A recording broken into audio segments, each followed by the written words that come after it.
We're here celebrating 95 years of our family farming here in Sonoma County. It's a very ceremonial day for our family. It's August 30th, 2022, and our grandfather bought our home ranch, which was here today, with this deed that's right on the table, August 30th, 1927. So this day we're here, we're going to talk about what 95 years of farming here in Sonoma County means to us. And we're here with my brother Mike, my sister Mia, and here we go.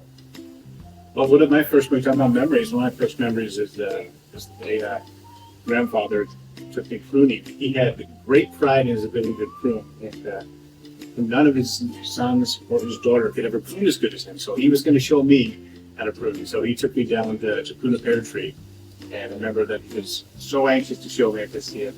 But we got down there, he gave me a pair of pruning shears, and so I could get me a pair of shears. But my role was just the lower limb because I wasn't allowed to climb the ladder. But he was up there at the top, telling me stuff that I probably remember about 10% of what he said. But he had great pride in pruning. And I remember thinking, this is kind of the structure of the ranch, is their pride in pruning. How you set up, whether it be a pear tree or grapevines.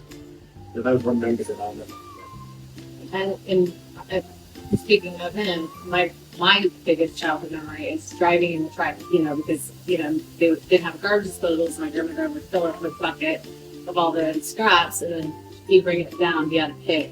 He kept a pig every year. Got one every year. I think it was like to keep reminding us that it's not like fill it and get harmed. No waste, right? No waste. Yeah, so that's always my memory. And then there's that big tree. Like I always see those things, and you're right. Well, and then also he had no patience, so that's why, he was our grandmother did all the cooking. She was amazing Italian cook. But one thing he did was he barbecued. His barbecue can be Pork chops. His pork chops every Saturday. That was his role. So he'd actually take pear limbs and pear wood from the pear trees, and he'd go in the back, and it was its old kind of it was just a big cylinder, steel drum, Yeah. and he just stack it up with pear wood. Put a little grate on top, and then away he went. And so that was every Saturday. That was Like at Broadway Market, got the pork chops. pork chops, and those things were. They were took so well you could almost eat the bone. What was the wagon story? Oh, that was.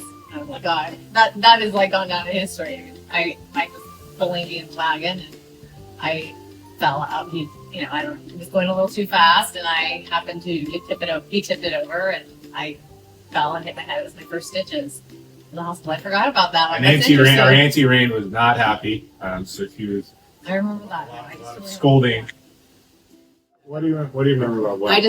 I worry about weather. 95 years of farming. What are the warm memories? I don't know how warm their weather is. Oh my God! I just remember Dad worrying about the weather. I mean, it was constantly. Was it going to be? The grape's going to be red. Is it going to be raining? frost? Being in high school, looking out at chemistry class, looking outside, it's raining. Oh no, this isn't good. I know everyone's like, "Oh my God, I love rain. This is so great." And you're all, "Oh my God, no. Just has to be like a few more weeks, and then we can enjoy rain." Just like people love rain, and you're all, "No, this is not good." For us or for me, it's detrimental. I mean, he laid away a lot about the weather. And now, guess what? Guess who has to lay away? What about the weather now? Us. Yeah. But that is one thing I will say. Like over the years, I've always watched my dad work. Like he's the cycle. There was droughts, there was rain. He always talked about the cycles of the weather. You figure out a way to get through it. Yeah, I think farming is like life, right? Yeah. You figure out a way to get through it. Our dad always said, it's never as good as you think it is. It's never as bad as you think it is. So it's kind of maintaining that kind of equilibrium of balance. And so I think farming provides balance because there's lots of lows and occasionally there's a high. Every once in a while we'll get a high. It was great sharing these wonderful family memories, and cheers to 95 years, and look forward to the next. Cheers. Cheers.